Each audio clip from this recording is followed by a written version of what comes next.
Madame Lucet, j'ai été, vous en conviendrez, très étonné par l'ampleur des moyens mobilisés pour préparer ces auditions par France Télévisions. Scène incroyable en commission. Ce que vous allez voir est rarissime. Une journaliste réputée incorruptible, spécialiste des enquêtes sur les puissants, se retrouve elle-même sur le banc des accusés. Le rapporteur vient de révéler que France Télévisions aurait organisé en coulisses une véritable opération pour contourner les questions de la représentation nationale. Et là, Élise Lucet va devoir répondre. Est-ce un point de rupture pour vous? Dites-le nous en commentaire. Il y a 2 jours, le Parisien a publié un article sur la commission d'enquête intitulé « On essaie de tout imaginer, comment les stars de l'audiovisuel public se préparent à la commission d'enquête ».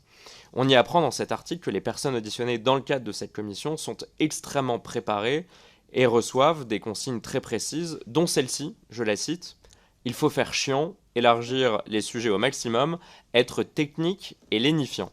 Bon, l'article explique également que France Télévisions mobilise ses équipes de communication, son secrétariat général, ses services de relations institutionnelles afin d'anticiper toutes les questions, de préparer des éléments de réponse, d'identifier les sujets auxquels il est possible de ne pas répondre, de rédiger des fiches techniques et même d'organiser des sessions de questions-réponses préparatoires. Il se dit aussi dans cet article qu'une personne serait mobilisée pour décrypter toutes les questions que je pose, anticiper les prochaines et même m'incarner lors de séances de préparation intensive.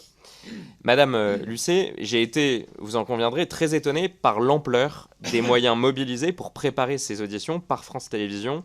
Personnellement, vous l'avez peut-être vu, mais je ne dispose pas d'autant de moyens pour mener à bien cette commission d'enquête, ces auditions. Et France Télévisions, il faut l'avouer, mais ne m'aide en rien en dehors du simple cadre légal, allant jusqu'à m'expliquer qu'il est compliqué pour un groupe de 9000 employés de classer, par exemple, des milliers de contrats que je demande par simple société de production, ce qui bénéficierait à notre enquête et à nos travaux de commission d'enquête. Ma question est simple, est-ce que vous avez, oui ou non, participé à ces séances de préparation? Est-ce que vous savez quelles sont les personnes qui ont été mobilisées avec de l'argent public pour coacher les personnes auditionnées?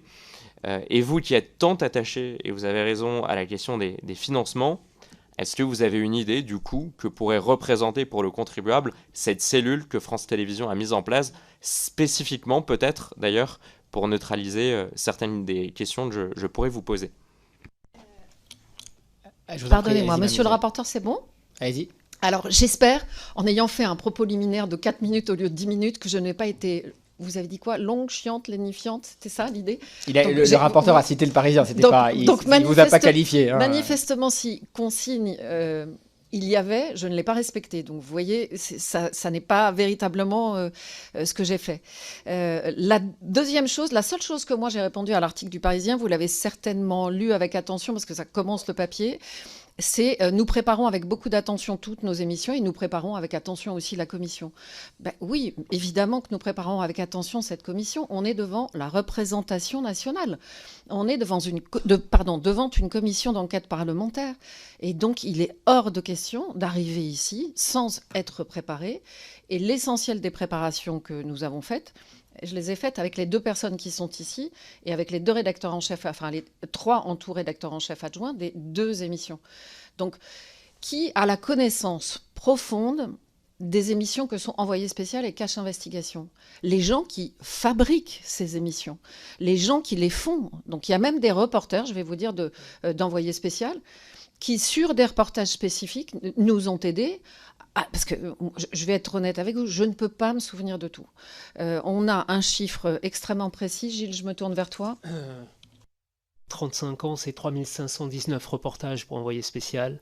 Et sur les 5 dernières années, depuis que je suis envoyé, c'est 393 reportages. Donc effectivement, ce sont beaucoup de reportages.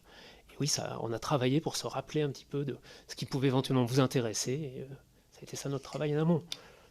Et pour Cache... je vais y arriver. Pardon.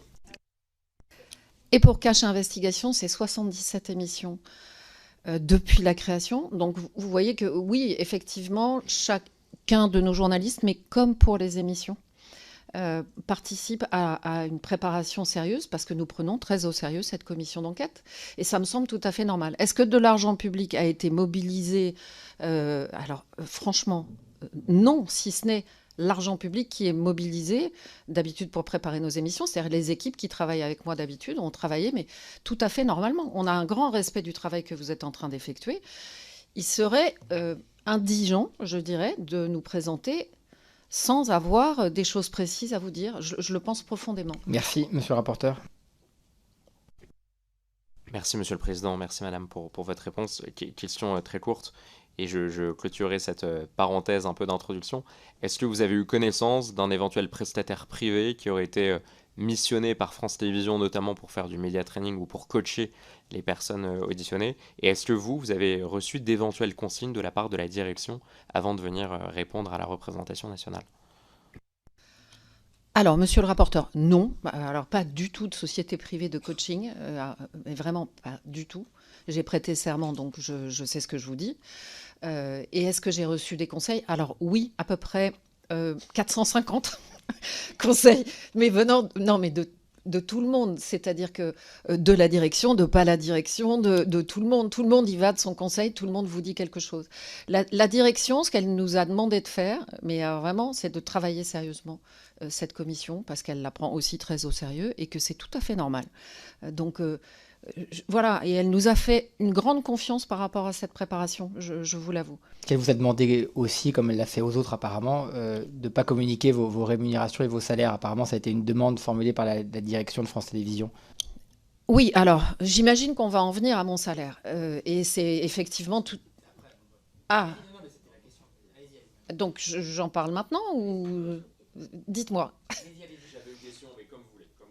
Ok, alors parlons de mon salaire. D'abord, la première chose que je veux dire, c'est que par rapport à cette question, moi j'ai toujours été plutôt transparente dans le paysage audiovisuel français. C'est pas si courant que ça d'être transparent par rapport à une rémunération qu'on travaille dans l'audiovisuel public ou dans le privé, objectivement. Après, ce que je veux vraiment vous dire, c'est que aujourd'hui, j'ai 42 ans de métier. Je ne suis pas aussi jeune que vous, je le regrette infiniment, j'adorerais être aussi jeune que vous, mais j'ai 42 ans de métier, donc 40 ans passés à France Télévisions. Donc effectivement, j'ai une rémunération qui correspond à mon expérience, j'ai une rémunération qui correspond à mon temps de carrière, qui est assez long, et à mon exposition à l'antenne et à mes responsabilités en tant que rédactrice en chef de Cache Investigation et d'envoyé spécial. Cette rémunération, et c'est très important, je pense qu'on le dise aux Français, elle est visée par un contrôleur d'État qui dépend de Bercy. Donc, si cette rémunération ne correspondait pas à ma longévité de carrière, à mon expérience, à mon exposition à l'antenne, cette rémunération serait refusée par le contrôleur d'État.